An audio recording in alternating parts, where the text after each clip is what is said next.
Hey guys, what's going on? So this is something that's been requested for quite a while. A longer format review. A lot of people see the reels that I make and when I pick up games and things like that, and they always ask if I could do like a longer format video on it. I never really have the time, and while I don't have the time to do like a full game playthrough, I figured why not do like 10-20 minute gameplay video and just really dive into some things in more detail. And I wanted to do it starting off with a series of reviews on a topic that is near and dear to me, and that is bad racing and kart racing games. So to kick off the series, I wanted to look at Smurf Racer. This was a game released in 2001 by Infogrames. It had a European release, which was called 321 Smurf, my first racing game. And it's kind of like an odd and kooky game.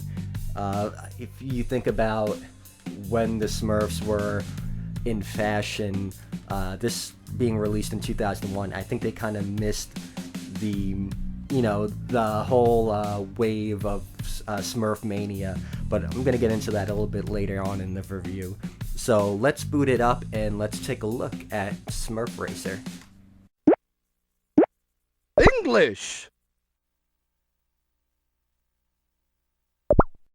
Pleased to meet you. I'll be with you right through the game. Are you ready? Start the game. Alright, so after playing this for about maybe 20-30 minutes, right off the bat, the textures are really dark.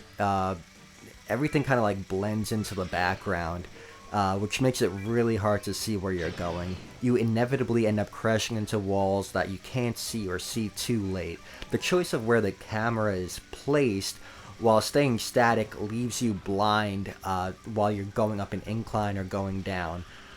They put up arrows as if after the fact to try to direct you where to go, give you some sort of direction, but those can be confusing in itself. I found it at times directing me into a wall or something that I thought you're supposed to go over. Some things you can drive over, some things will stop you dead in your track, and there's no real making sense of what will do that and what won't.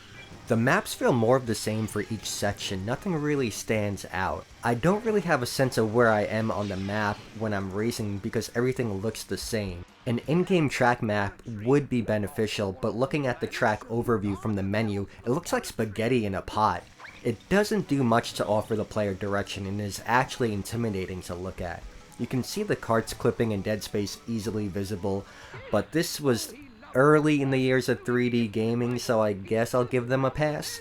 All things considered, poor graphics, dark textures, and confusing track layouts make it confusing and difficult to navigate.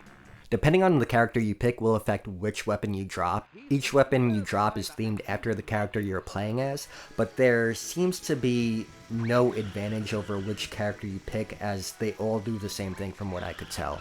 In fact, the weapons you drop don't make much of a difference at all. Occasionally I would go over Smurf goo, but it would have no real impact on the race. The firecrackers you shoot don't even seem to make an impact on the AI. You can shoot them point blank, and 50% of the time there would be no change in the AI at all. The other half of the time you'll notice a small jump, but it doesn't do much in the way of slowing the AI down. Which brings me to another complaint, although a silly one. Why are they called firecrackers? Firecrackers have no aerial properties, there's no thrust, they just pop on the ground. It seems like bottle rockets would have been better suiting. It's a negligible complaint, but it bugged me. The gameplay itself is simply drab. There's no real excitement in the race. I came in first each race I ran without much effort at all. I never once felt worried about Smurfette breathing down my neck. You're also limited to 4 racers per game. Mario Kart 64 was released in '96, had 8 racers, and I think that kind of set the standard for racing games as far as kart racers are concerned. Crash Team Racing, released in '99, followed the same format with 8 racers per game. Looney Tunes Racing, which is another Infogrames game released the year prior to Smurfs Racer, has 6 racers. It's as if they quickly slapped this together just because they had the IP. Let's talk about the IP itself. I am admittedly not a huge fan of the Smurfs. I think they were before my time, and what was accessible to me as a kid never caught my interest. I tried to dive into the history of the Smurfs in the US and get a timeline of when the shows or movies were present in pop culture. The Saturday morning cartoon premiered in 1981 and aired through 1989, with reruns running up until 1990 mid-year in August. Smurfs made cameos in the 1990 cartoon All-Stars to the Rescue, which really calls for a video in itself. I have to get a copy of that, and I have to make a video about it because it sounds so bizarre. Other than that, there was the Smurfs theatrical release in 2011, followed by Smurfs 2 in 2013, and in 2017, Smurfs The Lost Village. There were a few shorts in between that, one in 2011, which is a Smurfs Christmas Carol, and then in 2013, The Legend of Smurfy Hollow. God. With this game being made in 2001, there's a huge gap in between when content was being produced for the IP, and I think that's why this game was sort of forgotten, at least by the US market. The target demographic you'd imagine that would play this would not really have any association with the Smurfs brand. With the European release title in mind, 321 Smurf, my first racing game, it seems to indicate maybe being pitched to a 5 to 10 year old demographic. The thing about this age range is that they weren't even born by the time the Smurf reruns ended. I also think when you consider that demographic, that's probably why the gameplay is so slow-paced and boring. It's designed to be easy to win and aid younger players. On the final lap, it seems like you're able to take an incredible lead without the AI being able to catch you, even when you make mistakes that should allow them to. More on the IP, they never seem to be able to catch that wave of when the Smurfs are in pop culture. There are a few exceptions. There was the Smurfs, which was released in 2011 for the DS. It was really just a few mini-games from my understanding. Then there was Smurfs Dance Party, the same year released for the Wii. Smurfs 2 came in 2013, which was for the Wii, Wii U, DS, PS3, and Xbox 360.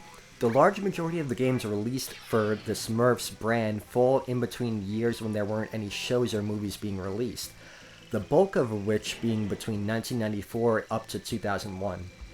It's funny because there is a new Smurfs game, Smurf's Kart, that was released this year in 2022 for the Nintendo Switch. That's some 5 years after the last movie release. There is a 2021 Belgium TV series that was produced, which from what I read was supposed to run on Netflix the following year in the US, although I can't find much on it, and on the official Smurf website, you can look up where in your region it's accessible, and there seems to be nothing for the US. While I understand the US is not the only market, it is understandably the biggest market. With regard to Smurf Kart, it seems to have taken the same approach as Nickelodeon with their kart racing games, whereas Nicktoons Racing seems to bear no ties to the later Nickelodeon kart racers, much as Smurf Racer seems to have no ties to Smurf Kart. Coincidentally, the Smurfs TV show is being aired, or at least was aired, on the Nickelodeon network outside of the US. There are a few things that I do like about the game. The different karts you get to choose from having an influence on the items you drop, while seemingly moot, is a nice feature. Harmony in a cello kart, Handy in a screwdriver, Cook Smurf in a spoon is a nice touch. I do appreciate that the tracks are themed after the area you're in, whereas Smurf Village are in the woodland tracks.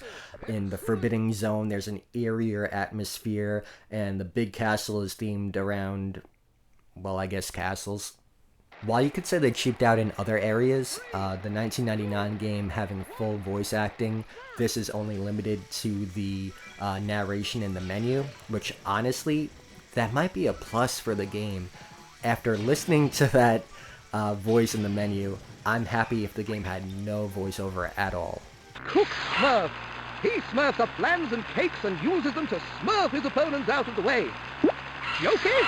Oh, he loves to smurf, exploding gifts to his rivals. He smurfs them round the bend. This chap is hefty. He uses heavy artillery to smurf his more reckless opponents to a halt. Other than that though, the sound design is fine.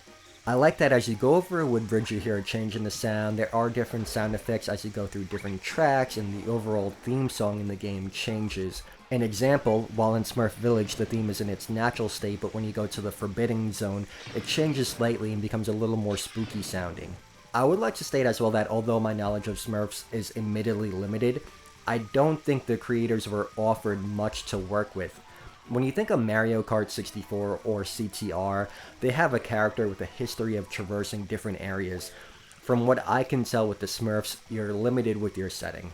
While the track layout can be confusing at times, I think they did well with the overall theming of the tracks. I mentioned that this game was probably designed for a younger audience, which makes it easy to pick up and dive right into. If you're a casual gamer, you can get into it without a learning curve at all.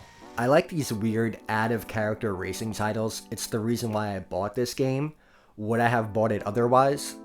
No. With all due respect to the creators and the team that worked on the game, I don't think there's enough here to warrant it going into your collection unless you like kooky kart racers like me or you're a Smurfs fan. It's relatively cheap, it's like a $9 game, but I don't think there's enough here for the average gamer. That's just my opinion on it, everyone's gonna have a different view, but that's gonna wrap it up for this review of Smurf Racer. Stay tuned for more videos in the series of bad kart racing games. I'm pretty excited to go over a few of them. So, though the game itself might not be fun, I hope this video was, and I hope to see you guys next time.